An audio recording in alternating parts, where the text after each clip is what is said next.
The subconscious mind, it doesn't go by the same rules. It doesn't use reason and logic. It just does what it's told. It is the place that makes manifest whatever seed you sow.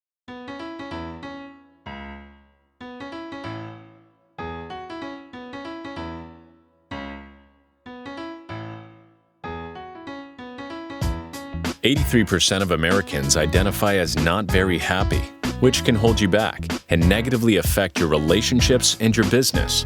On this podcast, we discuss the proven steps to happiness so you can restore balance and rekindle your joy.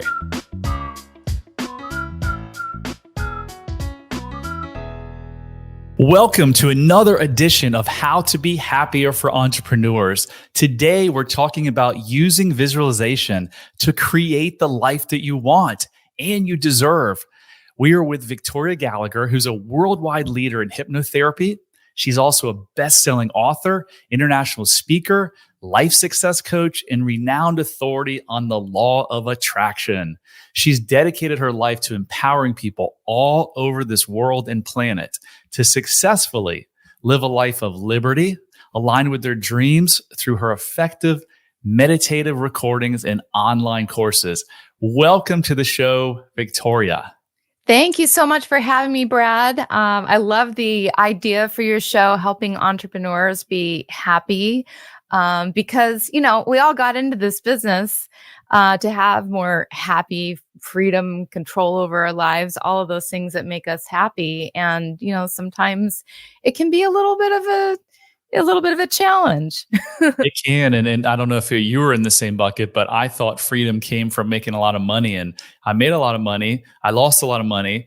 But I figured out, you know what? Nothing outside yourself brings happiness. So that was a real gift. It really is. That is nothing. No words have been truer than that. No matter what it is, that's one of the things, when people, they want to manifest things, they want to manifest lots of money or their dream home or their soulmate even. And they, say, well, as soon as I get that, I'm going to be happy. And it's really just the opposite. As soon as you are happy, then all the things that line up with happiness for you are going to show up. Yes. People think money brings happiness. Happiness actually brings money. And there's countless studies around that. The happier you are, the more money you're going to make. So stop thinking money is going to bring you happiness. Figure out what your childhood programming issues are that are still driving you and fix them today. And you're going to be able to make more money than you ever thought possible. So absolutely. Yeah. You're going to drive yourself nuts trying to, trying to do, the thing that's going to make you, trying to manifest the thing that's you think is going to bring you happiness. It's just never going to work that way. Yeah. So then you get happiness, great relationships, and the money. That's what I call true success. So, absolutely. Victoria, what do you wish people understood about using visualization to create the life they want? Oh, only that it's probably the single most important, most valuable, most effective tool that you could possibly use in order to bring anything into your life. When it comes to, I understand you're also a hypnotist by trade, and I am also a hypnotherapist. I have been for the last, 24 years. Wow. And, one of the keys to actually making hypnosis work, because a lot of times, people have these preconceived ideas that you can just pop in your recording and fall asleep and everything's going to happen in your sleep. And actually what makes hypnosis so powerful and what I incorporate into all of my hypnosis is the use of visualization. Because visualization, it is the way that we speak to our subconscious mind. It is ultimately the emotional connection between, what we are thinking about to getting that implanted into the subconscious mind. And it's also something, you can't just sit down and visualize one time and expect everything to happen. It is this consistent, it's not something you just do one time. It's you're visualizing all day long. You're actually being in the vision all day long and living as if that dream is already a reality for you. Yeah, I recently started, not that I didn't believe in manifestations, but the more deep work I do, the more I realize that it really is incredible. So Joe Dispenza, who I love and follow, I've got a notebook now. I started a couple of weeks ago, and at night I read it every night. And it's like, I am sure that I have this, I am experiencing this, my relationship is this. Because when when you say, I'm sure that, you're actually tricking your mind to believe you have it. And, one of the greatest books I ever think was written was Think and Grow Rich. 30 years, I think it was one of the Carnegies commissioned Napoleon Hill to write this book, right? And he spent 30 years going around meeting with the most wealthy people all around the world. And that was the one thing they talked about in that book more than anything, is they had most super successful people had one vision of what they wanted, and they just kept thinking about it over and over and over again. It's so true. And that's actually one of my favorite books. I read that one pretty much about every year. As a matter of fact, I even made a course where I'm reading the book, and then I actually created a hypnosis session based on each and every chapter in that book. And so it's called Thoughts to Money. And it helps you, because that book is everything. That book is really everything, but it's about also applying that book and actually doing it. Most people will read a book and they'll get a lot of like, oh, that was great, and then they'll go on to the next book, but they'll skip over the exercises. And, those exercises are gold, and the stories are gold. I mean, that book is amazing. I just read about Joe Dispenza, I think, talked about this study where they took a group of people and they had them lift weights. And then they took the other group of people, and for the same amount of time that the weightlifters were going, they were sitting in a place just imagining that they were lifting the same amount of weights. The people who never lifted a weight, their muscle mass increased by 13%. So science is now telling us exactly what you're saying, that it's the most powerful thing we can ever do. It really is. I mean, Olympic athletes use it, to help and improve their athletic ability. I think that's one of the places we can usually look is how Olympic athletes speak to, talk to their mind and program their mind, because that is, one of the, that's one of the best examples of the use of visualization. But if it can work there, it can work for anything. One of the little exercises that I'll do with people to kind of prove the power of visualization is I'll have them stand up, and then I'll have them, point their finger backward behind them as far as they can point it. And then I'll have them just relax, and then I'll have them go into visualization and visualize themselves pointing, all the way around. Exaggerating it, because sometimes you do actually want to exaggerate things and go even beyond the limits. And so the next thing is then they'll open their eyes again, and they will go ahead and do that exercise. And 9 times out of 10, they can get way further. even 10 times out of 10, they can get way further than they got. And it's just, the visualization, it works. It works. It fools the mind. It tricks the mind into believing something that maybe you could not really wrap your mind around before. So 2 stories really powerful about golfers, 2 of the best golfers that ever played this game. One was Jack Nicklaus, and he said he would never hit a putt until it was played in his head in a movie, him watching that ball roll down the break and go right into the hole. The second really cool thing is a couple months ago, I was watching the Tiger Woods documentary. It's a 2-part series. I haven't watched the second part. But do you know that Tiger Woods' dad was friends with, I think, a guy in the Navy who was a hypnotist? He taught Tiger Woods how to hypnotize himself. So when people used to say Tiger Woods is in a zone, he was in a hypnosis zone. So a lot of people are like, hypnosis, that's kind of woo-woo, and it's like the stage stuff. And so this really legitimizes it, that this guy won, a lot of golf tournaments through the power of hypnosis and visualization.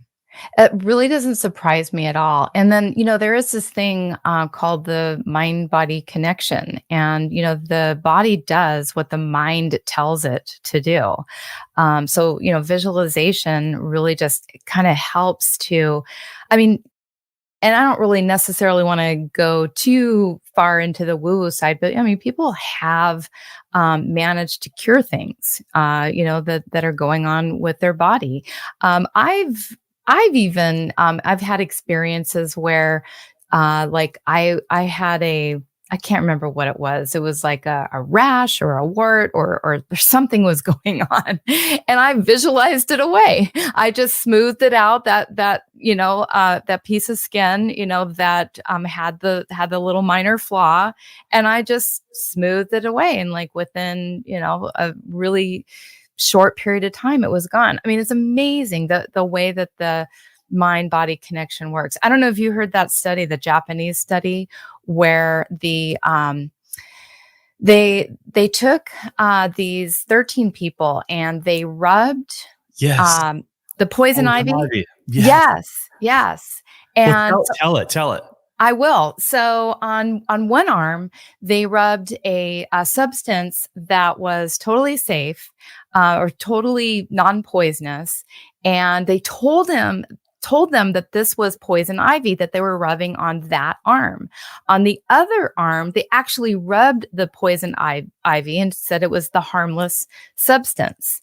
And as it turns out, all 13 people broke out in a rash on the arm that they said was poison ivy, and it was the harmless substance. And only a couple of people broke out on the harmless, on the arm where the poison ivy was rubbed. It was incredible. I mean, to actually, it's, this whole law of expectation. What you expect to happen generally is what happens. And so when you say things like, it's going to be a great day, well, you're setting yourself up to have a great day.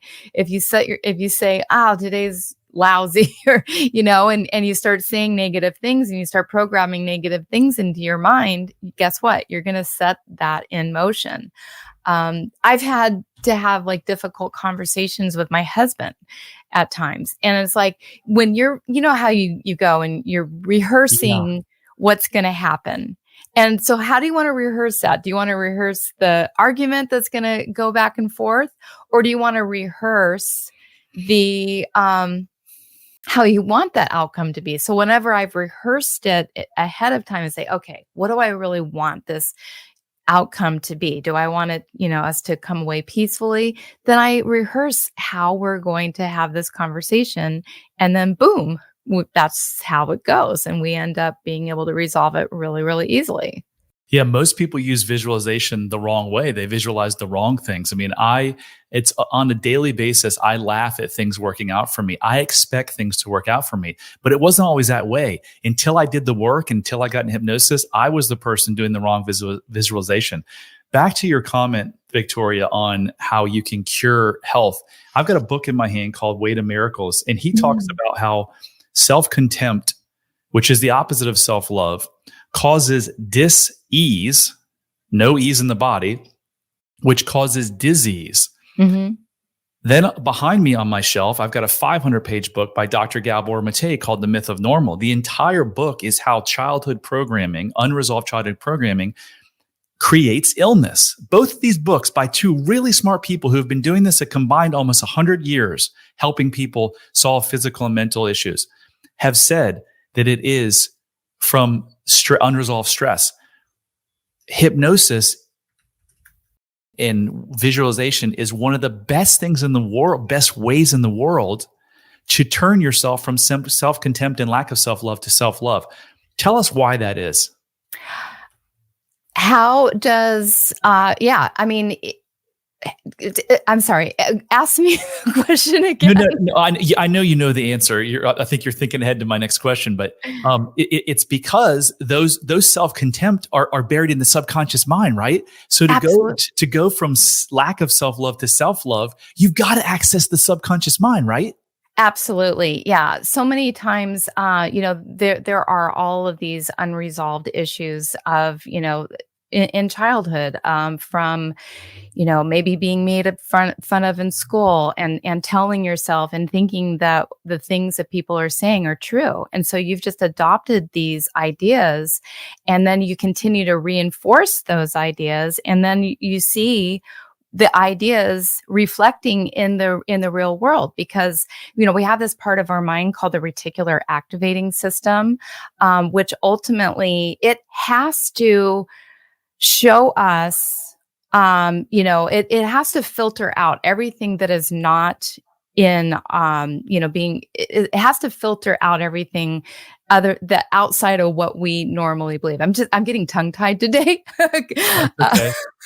It filters out everything that doesn't line up with what we're presenting to it. It does that to prevent us from like going crazy. It actually does that to make our lives much easier. And so what happens is everything that we believe about ourselves is what gets reflected out there in our outer world. So if we think that we're unlovable, if we think that, the world is a hard place, then that's what the world is going to reflect back to us. We're going to see that. And then what's going to happen? We say, yep, that always happens to me. And so then we go and we reinforce it again. I'm so unlovable. Nobody loves me. And, I'm worthless. I don't deserve happiness, all of the things. And then, of course, the subconscious mind just says, yep, there's even more evidence. And it just continues. It's like a feedback loop that you get stuck in. So the only way out of that feedback loop is to begin to feed your loop with new information. And you can do that by directly accessing the subconscious mind through hypnosis, through visualizing, through, doing your affirmations on what a loving person, looking at your best qualities, saying affirmations in the mirror, looking at yourself in the mirror every day and saying, I love you. I'm going to have an amazing day. I am worthy of all the great things that are coming my way. And guess what? Your feedback loop is going to change, and it's going to reflect back to you things that line up with that version of yourself. Yeah, it's like you buy a red car and you see all the red cars, right? And so in my life now, everything works out for me. So it's always work every day. I kind of chuckle because that's what I'm looking for, but it wasn't always that way. So if you're listening to this and you're like, I wonder if I have any of these childhood programming issues, but I don't really know, you can go take this 3-minute quiz. It's only 12 questions on my site at bradchandler.com/quiz. And it will tell you, you'll get an instant email telling you exactly your level of self-love, because the only way you can change, you got to have awareness of it. For 47 years, I thought I had self-love and I didn't. So this stuff is just so fascinating to me. So Victoria, you call yourself the Law of Attraction Hypnotist. Why? Well, I have, over probably the last 24 years, I've really married these two concepts together.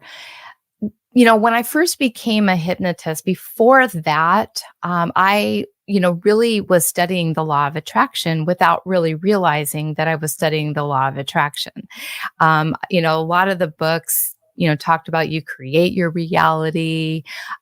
They talked about vision. I read things, by Deepak Chopra, Shakti Gawain, all of the classics, the, Think and Grow Rich, Total Self-Confidence. And they all talked about the vibration and this energy and, creating our own reality. Then I became a hypnotist, and automatically I just kind of started incorporating a lot of these principles into my hypnosis. When I was creating my recordings, I would make suggestions about, think about the energy of, your body, and projecting this energy out there into the universe. And, and so I would say a lot of law of attraction-y type of statements, and my hypnosis programs, became very, very known for how effective they were.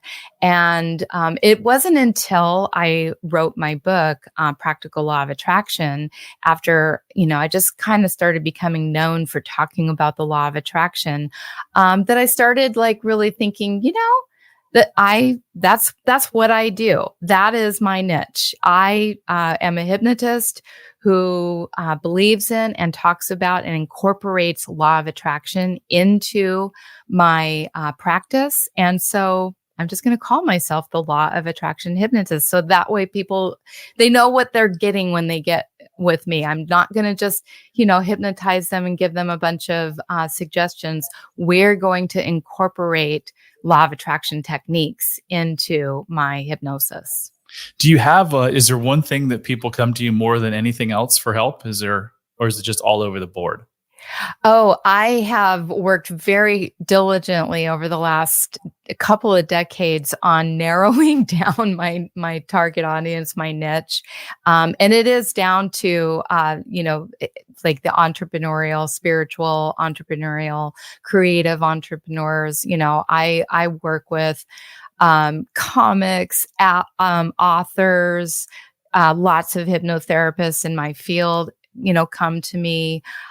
So it's anybody in that like business, wanting to grow their business, wanting to get more abundant kind of space. What do you think is a single thing that holds people back more than anything? Well, definitely, I'm going to say their limiting beliefs, for sure. That is because it is one of the things that you talked about, awareness. If you're not even aware that these beliefs exist, and so it holds people back because they continue to try all these different things until they realize, like, a decade has gone by and everything that they have tried isn't working. And so it's not going to work until you actually address those voices inside your head that are, holding you back. And so it's absolutely the limiting beliefs. And so many people, including myself, had no idea that they had these limiting beliefs because they were buried in my subconscious mind. And that's really why I created that self-love quiz, because I want people to be like, I wonder if this is me. And if this is me, maybe this is why I have problems with food and weight. Maybe this is why my marriage sucks. Maybe this is why I'm depressed or anxious. There's a reason. Like, it's no one's fault what you're going through. There's always a reason why you're going through it, because no matter what you're struggling with right now, you were not born with it. Like, something happened in your formative years. And so that's why hypnosis is just such a magical tool, because your subconscious brain always knows the source of your problems. And when we help these people, they just go right back to the source of the problems. And that's where to fix a mental or a physical pain, you got to get to the source of the problem, which so much of Western medicine doesn't like to do, because they like to give the quick fixes of the drugs that don't really fix anything. It just masks the problem. Absolutely. And, that's the subconscious mind, unlike the conscious mind, which is where our willpower is. So many people, they try to fight through all of these programs using willpower because they don't realize that they're there. They don't realize what they're fighting against. And, so it's like this, David and Goliath. You're really, your conscious mind is only like a fraction of your whole mind. It's only 5 or 10%, maybe even less than that. Nobody knows exactly what, but it's a very small percent. And it's just, you're trying to use reason and logic in order to get what you want, when actually the subconscious mind, it doesn't go by the same rules. It doesn't use reason and logic. It just does what it's told. And so even if it's not reasonable, which, so many people's dreams are real dreams that they won't even really admit that they have. So many people's dreams are unreasonable. And yet they're completely possible as long as we get the information firmly planted into the place of possibility. And that's what the subconscious mind is. It is the place that makes manifest whatever seed you sow, or what you sow, so shall you reap. And so where do you sow that? You sow it into the garden of the subconscious mind. 98% of all diets fail, right? And Yeah. the amount of money that just in the US that's being spent, probably in the billions of dollars every year for a 98% failure rate.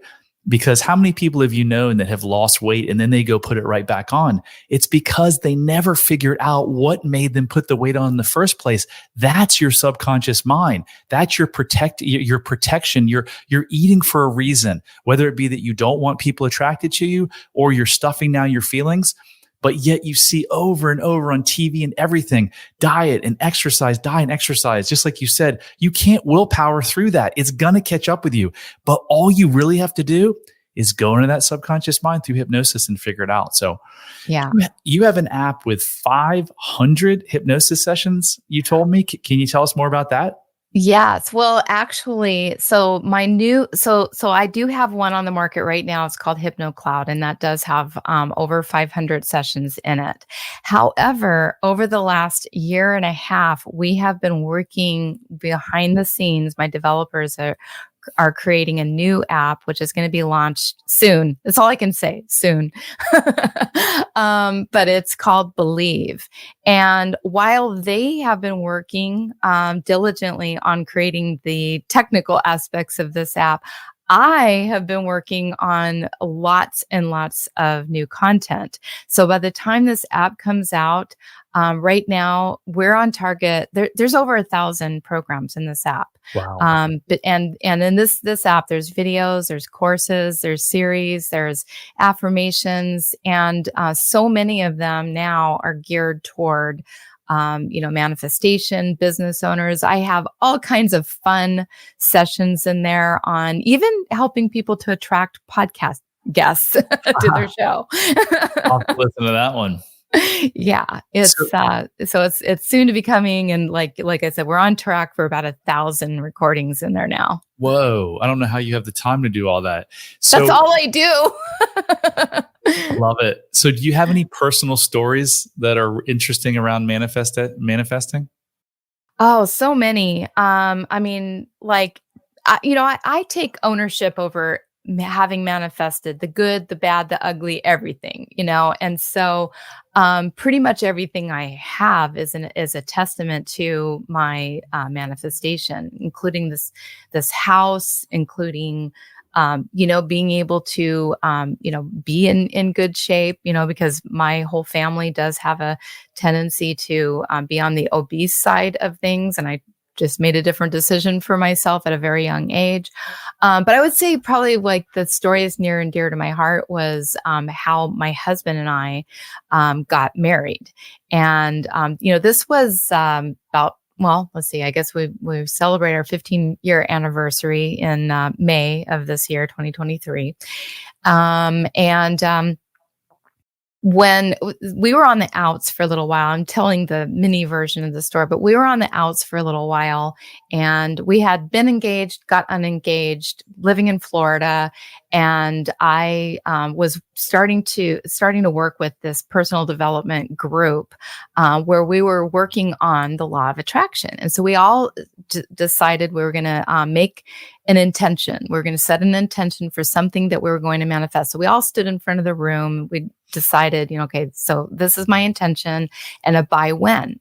We all had a buy when. So my buy when at this time, it was January of 2007 when I stood in front of that room. And my buy when was just arbitrarily, I came up with May of 2007. And so I made my vision board. I'm visualizing every single day. And I am manifesting for this. My husband's never seen any of this stuff. He, my boyfriend at the time, he's never seen any of this stuff, didn't know anything that I was doing.